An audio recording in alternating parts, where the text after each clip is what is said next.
Simak aturan baru kinerja PNS. Berlaku mulai 1 Juli 2021. Pemerintah menerapkan aturan baru terkait sasaran kinerja pegawai atau SKP berdasarkan Peraturan Menteri Pan-RB Nomor 8 Tahun 2021 tentang Sistem Manajemen Kinerja PNS mulai 1 Juli 2021. Direktorat Jenderal Kinerja ASN BKN sudah menggelar bimbingan teknis penerapan sistem informasi e-kinerja terintegrasi pada tanggal 27 sampai 29 April 2021 lalu di Double Tree Hotel, Jakarta terkait implementasi aturan baru itu. Deputi Bidang Pembinaan Manajemen Kepegawaian atau PMK BKN Haryomo Dwi Putranto menegaskan, per 1 Juli 2021 ketentuan penyusunan SKP berdasarkan Peraturan Menteri Pan-RB tersebut sudah harus diterapkan. Dalam Peraturan Menteri Pan-RB Nomor 8 Tahun 2021 dijelaskan, sistem manajemen kinerja PNS bertujuan untuk menyelaraskan tujuan dan sasaran instansi atau unit kerja atau atasan langsung ke dalam sasaran kinerja individu. Nantinya hal tersebut menjadi dasar pengukuran, pemantauan, pembinaan kinerja dan penilaian kinerja serta tindak lanjut hasil penilaian kinerja. Dalam pasal 6 peraturan tersebut disebutkan penyusunan rencana SKP dilakukan secara berjenjang dari pejabat pimpinan tinggi atau pejabat pimpinan unit kerja mandiri ke pejabat administrasi dan pejabat fungsional. Untuk menyelaraskan kinerja tingkat jabatan pimpinan tinggi ke jabatan di bawahnya, serta pembagian tugasnya dilakukan dengan metrik peran hasil. Analis Kepegawaian Madya BKN Samsul Hidayat mengatakan penyusunan SKP dilakukan dengan dua metode, yaitu dasar atau instansi atau pengembangan sampai tahun 2023. Dijelaskan Samsul, kronologis penyusunan SKP meliputi model inisiasi dan mode pengembangan. Untuk SKP jabatan pimpinan tinggi, mode inisiasi diawali dengan penyusunan rencana SKP, review SKP, dan penetapan SKP.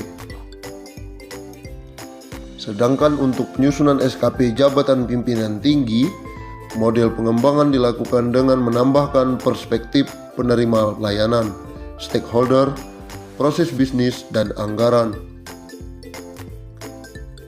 Sesuai ditetapkan Menteri Pan-RB, SKP jabatan pimpinan tinggi jelas Samsul dilanjutkan dengan pembuatan metrik peran hasil sebagai proses cascading vertikal atau JPT ke JA atau JF, dan cascading horizontal atau pembagian tugas di antara JA dan JF. Dari metrik peran hasil dijadikan dasar penyusunan SKP jabatan administrasi dan jabatan fungsional dengan mode inisiasi, ungkapnya dalam keterangan tertulis. Mode inisiasi yang dimaksud adalah sebagai berikut: 1. Rencana SKP atau JA atau JF. 2. Verifikasi keterkaitan dengan angka kredit khusus JF. 3. Review SKP JA atau JF. 4. Penetapan SKP bagi JA atau JF. Sedangkan untuk model pengembangan ditambah kategori penilaian pada target, yaitu kurang atau jauh di bawah target dan cukup sedikit di bawah target bebernya.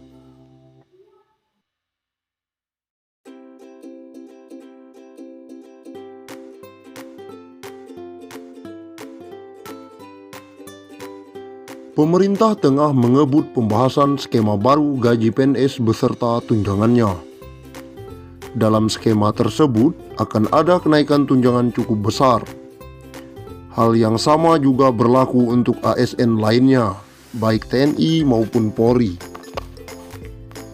Jika belitnya rampung dan disetujui, maka kenaikan pendapatan ASN akan berlaku pada tahun 2021.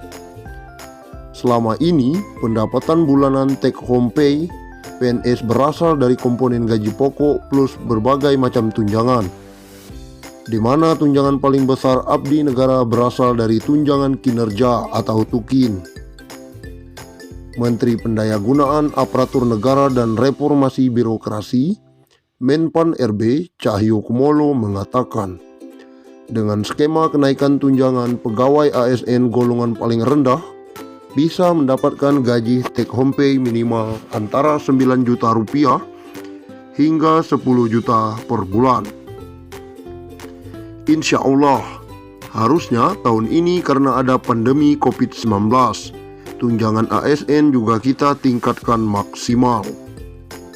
Jadi pegawai paling rendah ASN itu bisa minimal 9 juta hingga 10 juta, kata Cahyokumolo. Cahyo mengatakan, kenaikan tunjangan ASN baik PNS maupun anggota TNI dan Polri ini tidak diikuti oleh kenaikan gaji pokok. Dengan kata lain, pemerintah hanya melakukan perubahan pada skema tunjangan yang akan diterima. Selama ini, tunjangan terbesar ASN baik PNS maupun TNI Polri berasal dari tunjangan kinerja atau TUKIN. Sebab skema yang diberikan pemerintah berupa kenaikan dana pensiun. Menurut Cahyo, kenaikan dana pensiun tersebut sudah dihitung oleh pihak Kemenpan RB dan PT Taspen Persero atau dana tabungan dan asuransi pegawai negeri sipil. Ini saya kira tugas kami di Kemenpan RB dan Ibu Menteri Keuangan Sri Mulyani bahwa memang gaji pokok tidak mungkin naik karena menyangkut pensiun, ujar Cahyo. Tapi kami dengan mitra kami, Taspen sudah menghitung dengan baik. Ada subsidi pensiun yang akan ditingkatkan, kata Cahyo. Sementara itu, PLT Kepala Biro Hubungan Masyarakat Hukum dan Kerjasama BKN, Pariono, menjelaskan, proses perumusan kebijakan tentang gaji, tunjangan, dan fasilitas PNS merujuk pada amanat pasal 79 dan 80 UU ASN hanya terdiri dari komponen gaji dan tunjangan. Formula gaji PNS yang baru akan ditentukan berdasarkan beban kerja, tanggung jawab, dan risiko pekerjaan. Implementasi formula gaji PNS ini nantinya dilakukan secara bertahap. Sementara formula tunjangan PNS meliputi tunjangan kinerja dan tunjangan kemahalan. Rumusan tunjangan kinerja didasarkan pada capaian kinerja masing-masing PNS.